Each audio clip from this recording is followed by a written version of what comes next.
Hey, this is NIlsson, the Mad Scientist of Muscle, and what I've got for you today is a form of fat loss circuit training done using dumbbell farmer's walks instead of cardio. Now, fat loss circuit training is a very powerful training technique for burning fat. Essentially, you are doing a regular weight training workout, but instead of taking rest in between sets, you're actually doing cardio training. This could be step-ups, this could be running on the treadmill, stair machine, what have you. Pretty much anything is going to work for that. Now, the version I'm going to show you here, like I said, is going to be using dumbbell farmer's walks instead of cardio training. Now this is going to give you a more resistance training kind of a focus, so it's really going to stimulate a lot of muscle mass. You're going to be under load pretty much the entire workout. So take a fairly light set of dumbbells the first time you do this. I'm using a couple of 65-pound dumbbells, and the handles attachments that I'm using that you'll see on here are called kettle stacks, which essentially makes the dumbbell into a kettlebell style of handle. So you can use those if you got them. You can use dumbbells, you can use kettlebells, whatever you want to do, doing the farmer's walks up and down the gym floor. So now, in the normal fat loss circuit training, I usually recommend 40 seconds of moderate pace cardio.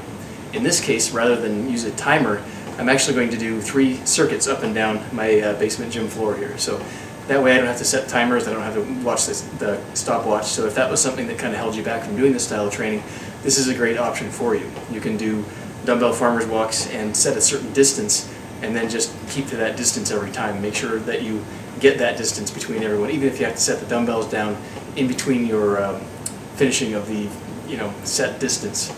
If your grip gives up, for example, then you just set them down, rest briefly, and then keep going until you get that set distance every time. So what I'm going to do here is 3 sets of explosive training. So I'm going to do 1 kettlebell snatch, single arm kettlebell snatch, and then I'm going to do 3 sets of dumbbell bench press, and then 3 sets of probably dumbbell rows, and then squats, and then a stiff-legged deadlift type of movement. So putting all these together, you're working every major body part, you're working every major muscle group, you're using pretty much every muscle in your entire body. This is going to be great for developing a lot of cardiovascular capability without having to resort to doing cardio, which is not always a fun thing to do. So this is what it looks like, and I will quit talking and get training.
is fat loss circuit training done using dumbbell farmer's walks. Now, this is a very powerful technique. You're going to be loaded the entire time you're doing this training session. So definitely keep that in mind when you're selecting your weights. Start lighter than you think you're going to need, because your grip will give out pretty fast, especially once you start doing the back training, which is more grip intensive than everything else. So this technique is really going to crank your metabolism up. It's going to do it without traditional cardio, so you can do this without any machines. You don't need a whole lot of space. All you need is a good set of dumbbells and you're all set.